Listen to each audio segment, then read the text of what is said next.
Assalamualaikum warahmatullahi wabarakatuh. Perkenalkan, nama saya Fakta Imanuddin dari Prodi Teknik Industri B. Di video kali ini saya akan menjelaskan tentang UTS Kimia. Untuk soal yang pertama, saya bacakan bagaimana prinsip kerja proses destilasi. Sebutkan industri kimia apa saja yang menggunakan prinsip destilasi. Destilasi adalah proses pemisahan komponen dari suatu campuran yang berupa larutan cair.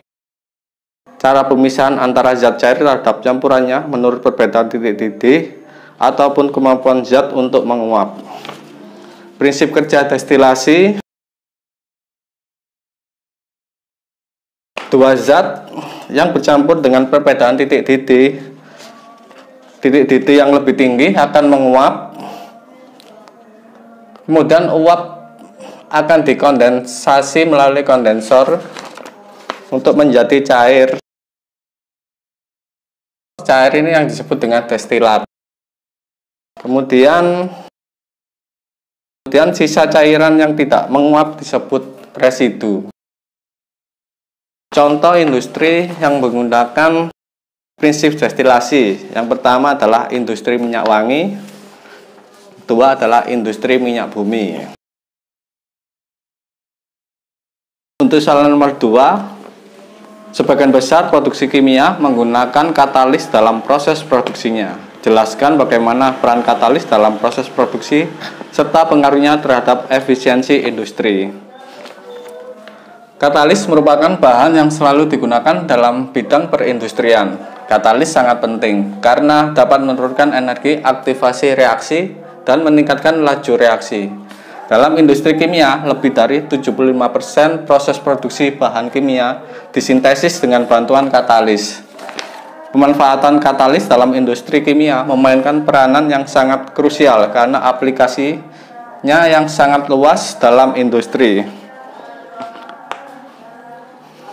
Jadi sangat efisien katalis dalam industri kimia.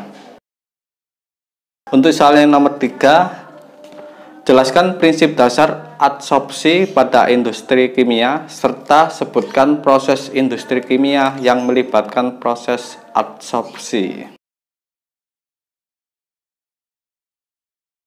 Adsorpsi merupakan peristiwa di mana suatu zat menarik zat lain yang berada di sekitarnya untuk berinteraksi dan berikatan dengan zat tersebut. Proses adsorpsi ini dapat terjadi antara zat yang berada dalam satu fase seperti padat dengan padat atau zat cair dengan zat padat. Prinsip kerja adsorpsi terjadi dikarenakan ketidakstabilan pada permukaan suatu zat adsorben. Itu membuatnya cenderung berikatan dengan zat lain yang cocok untuk mencapai kestabilan. Contohnya penyerap racun dari norit. Norit ialah suatu material yang tersusun dari bahan karbon aktif. Karbon aktif adalah material berpori yang mempunyai kapasitas adsorpsi yang sangat baik.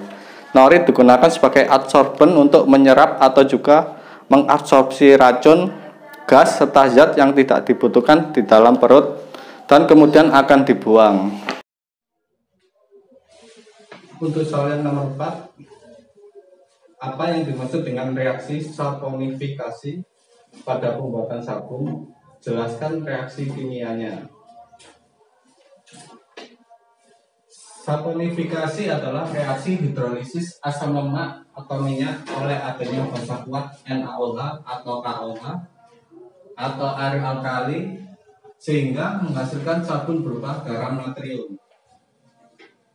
Reaksi saponifikasi: asam lemak ditambahkan dengan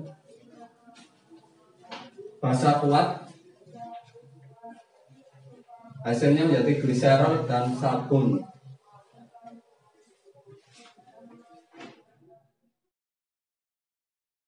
Untuk soal nomor 5, limbah deterjen mengandung beberapa senyawa, diantaranya ASP dan senyawa fosfat. Jelaskan bagaimana pengaruh kedua senyawa tersebut terhadap lingkungan serta apa dampaknya. Kebanyakan deterjen konvensional menggunakan surfaktan yang berupa fosfat dan alkyl benzen sulfonatel atau ABS. Semua senyawa ini merupakan senyawa yang berasal dari minyak bumi. Senyawa ini beracun dan berbahaya bagi lingkungan.